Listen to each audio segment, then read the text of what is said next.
Les dirigeants et politiciens de Tesla réagissent à l'incendie criminel de Giga Berlin. Effectivement, l'incendie qui a visé à détruire les pylônes électriques, là.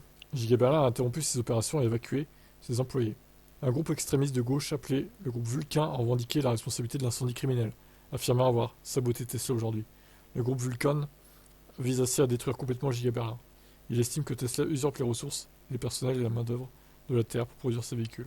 Wow, ils veulent détruire l'usine carrément, quoi. Mais c'est des malades mentaux, quoi. Alors là, il va falloir que les flics surveillent Giga Berlin, en fait. Soit ce sont des éco-terroristes les plus stupides de la planète, soit les marionnettes de ceux qui n'ont pas de bons objectifs environnementaux. Arrêter la production de véhicules électriques plutôt que des véhicules à combustible fossile est extrêmement stupide, a répondu Musk sur X. Il a raison. L'incendie criminel du groupe Vulcain contre Giga Berlin n'a pas touché que Tesla, ça va également toucher les zones voisines, hein, coupant l'électricité aux infrastructures critiques. Tesla Manufacturing, le compte X de l'entreprise dédiée à ces Gigafactory, a discuté des séquelles de l'incendie criminel et des conséquences potentielles des actions du groupe.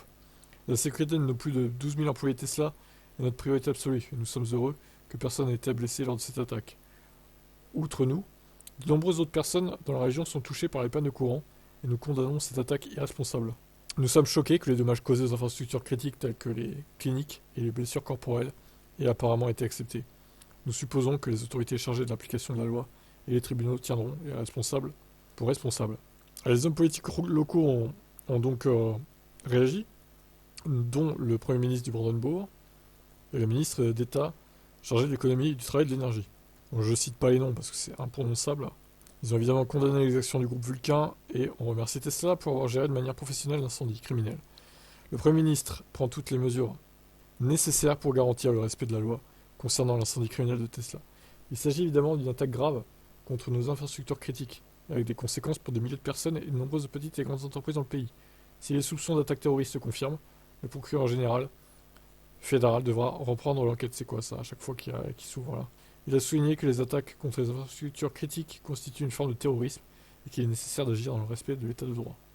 Bon, il faut des mesures concrètes là, parce que ça va être quoi la prochaine étape? Ils vont s'attaquer, ils vont rentrer dans l'usine, ils vont tirer à vue sur les employés en fait. Ça va être ça la prochaine étape?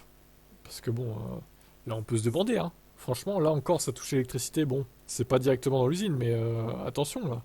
Attention, ils ont l'air très très déterminés, hein. Moi, ça me fait peur, hein, tout ça, hein. Et j'ai peur pour les employés de l'usine aussi, hein.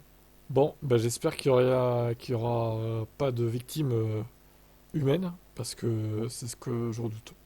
Quel est votre avis là-dessus? Jusqu'où ils peuvent aller, à votre avis, ces terroristes?